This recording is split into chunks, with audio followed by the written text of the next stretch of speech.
Hello everyone, welcome back to my YouTube channel. आज हम करेंगे डीके गोयल क्लास 12 की अकाउंटेंसी का चैप्टर 1 जिसका नाम है accounting for partnership firm fundamental का सोल्यूशन नंबर 98। क्वेश्चन नंबर 98 मैंने ऑलरेडी नोट कर रखा है। क्वेश्चन नंबर 98 हमें कह रहा है Seema and Tina are partner in a firm, interest on drawing is charge at the rate 10% per annum.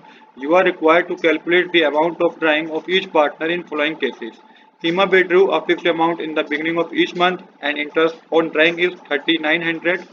Same इसी तरीके से सेकंड केस में आपको बता रखा है टीना withdrew a fixed amount in the beginning of each quarter and the interest on drawing is 6000।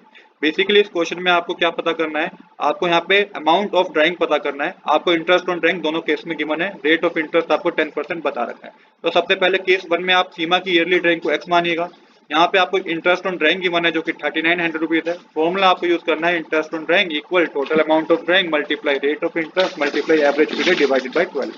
Value put करनी है, इंटरेस्ट ऑन ड्राइंग 3900 गिवन था, अमाउंट ऑफ ड्राइंग आपको एक्स मानना है, रेट ऑफ इंटरेस्ट आपको 10% गिवन है तो 10/100 मान लीजिए। यहाँ पे एवरेज पीरियड की जगह आपको 6.5 लेके चलना है क्योंकि पहले केस में बिगिनिंग ऑफ ईच मंथ की बात हो रही है, तो 6.5 अपन में 12 कीजिएगा। आगे सोल्व करेंगे तो डेसिमल हटा के आपको डिनोमिनेटर में एक जीरो मेंशन करनी है। अब क्या करना है आपको 100 और 120 राइट हैंड साइड डिवाइड में है तो लेफ्ट हैंड साइड जाके क्या हो जाएंगे, मल्टीप्लाई हो जाएंगे। 10 और 65 मल्टीप्लाई है तो लेफ्ट हैंड साइड जाके वो डिवाइड हो जाएंगे। 10 के टेबल में 100 10 पे आता है, 65 के टेबल में 3900 60 पे आता है। इसके बाद आपके पास न्यूमरेटर में बचेगा 60 मल्टीप्लाई 10 मल्टीप्लाई 120 मल्टीप्लाई करके आपके पास 72,000 आएगा। ये पूरी आपकी ईयर की ड्राइंग निकली है। आपको मंथ की ड्राइंग पता करनी है तो आप इसको 12 से डिवाइड कर दीजिए। 12 से डिवाइड करेंगे तो ये आपके पास 6000 रुपीज आएगा। तो ये तो आपका केस 1 कंप्लीट हुआ है, आपने केस 1 कर लिया कंप्लीट। अब आपको क्या करना है, आपको टीना की ड्राइंग पता करनी है। तो टीना की ड्राइंग किस तरीके से पता करेंगे आइए समझते हैं। तो यहाँ पे देखिए सबसे पहले टीना के केस में क्वार्टर की बात हो रही है, तो यहाँ पे आप मानिएगा कि जो टीना की ड्राइंग ईयरली है वो एक्स मानेंगे। यहाँ पे भी इंटरेस्ट ऑन ड्राइंग आपको 6000 की बना है। फॉर्मूला आपको सेम यूज करना है, total amount of drawing multiply rate of interest multiply average period divided by 12। यहाँ पे इंटरेस्ट ऑन ड्राइंग 6000 की बना है, अमाउंट ऑफ ड्राइंग की जगह आप एक्स मान लीजिए, रेट ऑफ इंटरेस्ट आपको 10/100 की बना है, एवरेज पीरियड की जगह आपको जो मानना है किसमें, बिगिनिंग ऑफ ईच क्वार्टर में। तो बिगिनिंग ऑफ ईच क्वार्टर में 7.5 है तो एवरेज पीरियड की जगह 7.5 मानेगा डिवाइडेड बाय 12। इसके बाद आपको क्या करना है, आपको डिनोमिनेटर हटा के डेसिमल हटा के डिनोमिनेटर में एक जीरो माननी है।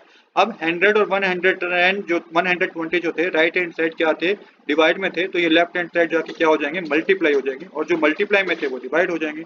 इसके बाद आपको 10 के टेबल में 100 कितने पे आता है, 10 पे आता है। 75 के टेबल में 66 100 88 पे आता है। आप मल्टीप्लाई करेंगे तो 88 मल्टीप्लाई 10 मल्टीप्लाई 120 करके जो आपके पास आएगा वो 1,56,000 होगा।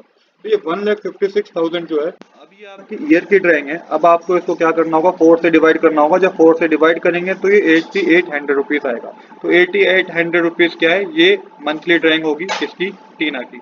तो आज के लिए इतना ही। I hope you like this video. If you like this video please do subscribe this channel. Thanks for watching.